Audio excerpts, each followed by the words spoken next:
Dear women, आप strong हो, सब हैंडल कर लेती हो, लेकिन खुद की हेल्थ पर ध्यान देना थोड़ा सा पीछे रह जाता है। आपका शरीर आपको कुछ कहने की कोशिश कर रहा होता है और शायद अब तक किसी ने उसे ध्यान से सुना ही नहीं। और इसी वजह से फाइब्रॉइड्स जैसे कंडीशंस काफी कॉमन होते हुए भी नोटिस नहीं हो पाते। लेकिन फाइब्रॉइड्स का मतलब ये बिल्कुल नहीं है कि आपकी मुश्किलें कभी खत्म नहीं हो। आज बिना किसी सर्जरी के डर से मैं आपको एक ऐसी ट्रीटमेंट बताऊंगा जो आपको फिर से वही पुरानी एनर्जेटिक आप बना सकती है। बहुत सी महिलाओं को फाइब्रॉइड्स होते हैं पर उन्हें पता भी नहीं चलता है। स्टडीज के मुताबिक ऑलमोस्ट 70 to 80% वुमेन को उनकी लाइफ टाइम में फाइब्रॉइड्स डेवलप होते हैं, लेकिन ज्यादातर को कभी सिम्टम्स नहीं आते हैं। तो फाइब्रॉइड्स होते क्या है? सिंपल वर्ड्स में ये एक नॉन कैंसरस ग्रोथ होती है जो यूट्रस में बनती है। इन्हें ट्यूमर्स कहते हैं, लेकिन इससे डरने की जरूरत नहीं क्योंकि ये नॉन कैंसरस होते हैं। They can range in size from as small as a seed to as large as a melon. किसी को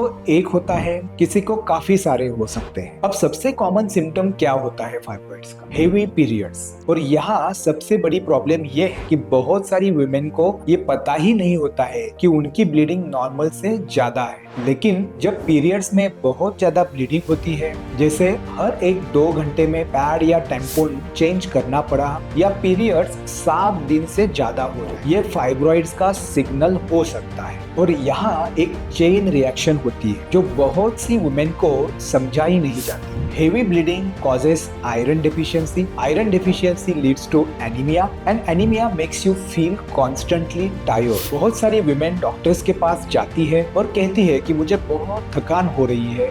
डॉक्टर आयरन या विटामिन दे देते हैं, लेकिन रूट कॉज वो एड्रेस नहीं होता है। तो अगर आपको हेवी पीरियड्स है तो एक बार अल्ट्रासाउंड जरूर करवा लीजिए। अब जब फाइब्रॉइड्स का डायग्नोसिस हो जाता है और सिम्टम्स सीवियर है तो ज्यादातर गायनेकोलॉजिस्ट 2 ऑप्शंस बताते हैं, या तो मायोमेक्टोमी जिसमें सर्जरी करके फाइब्रॉइड्स निकाले जाते हैं, या तो फिर हिस्टेरेक्टोमी जिसमें पूरा ही यूट्रस निकाला जाता है। और बहुत सारी वुमेन को सीधा हिस्टेरेक्टोमी ही सजेस्ट किया जाता है और बहुत सारी वुमेन को ये बताया ही नहीं जाता है कि एक नॉन सर्जिकल ऑप्शन भी अवेलेबल है, and that option is called as UFE which stands for Uterine Fibroid Embolization। ये प्रोसीजर एक इंटरवेंशनल रेडियोलॉजिस्ट करते हैं, इसलिए काफी गायनेकोलॉजिस्ट इस ऑप्शन के बारे में बात ही नहीं करते, या तो उन्हें इस प्रोसीजर के बारे में पूरी जानकारी नहीं होती है। But you have every right to no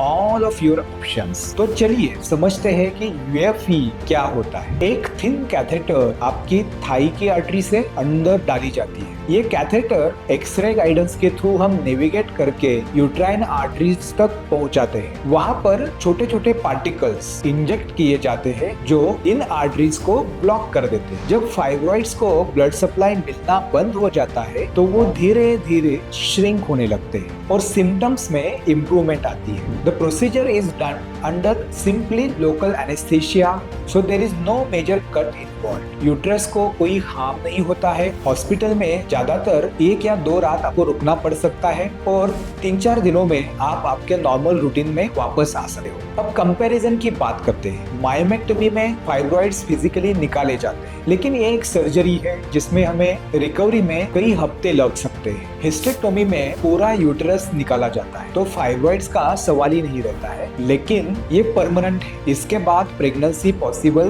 नहीं है। UFE में यूट्रस सेफ रहता है, रिकवरी बहुत फास्ट होती है, लेकिन ये भी समझना जरूरी है कि UFE हर केस के लिए सुटेबल नहीं होता है। फर्टिलिटी की बात करें तो UFE के बाद प्रेगनेंसी के सक्सेसफुल केसेस रिपोर्टेड है। अगर आप एक्टिवली प्रेगनेंसी प्लान कर रही है तो आपके डॉक्टर्स को सब फैक्टर्स कंसीडर करने पड़ेंगे, एंड ये फैसला हमेशा समझ के साथ ही होना चाहिए। अगर आपको या आपके आसपास किसी को फाइब्रॉइड्स है तो UFE जैसे ट्रीटमेंट्स आज अवेलेबल है। हर पेशेंट अलग होती है, इसलिए सही ट्रीटमेंट वही होती है जो आपकी कंडीशन, आपकी एज और आपके चॉइस के हिसाब से डिसाइड हो जाए। इसलिए पूरी जानकारी लेना जरूरी है। If you have any questions related to uterine fibroids या UFE, you can ask your questions in comment box or reach out to us directly.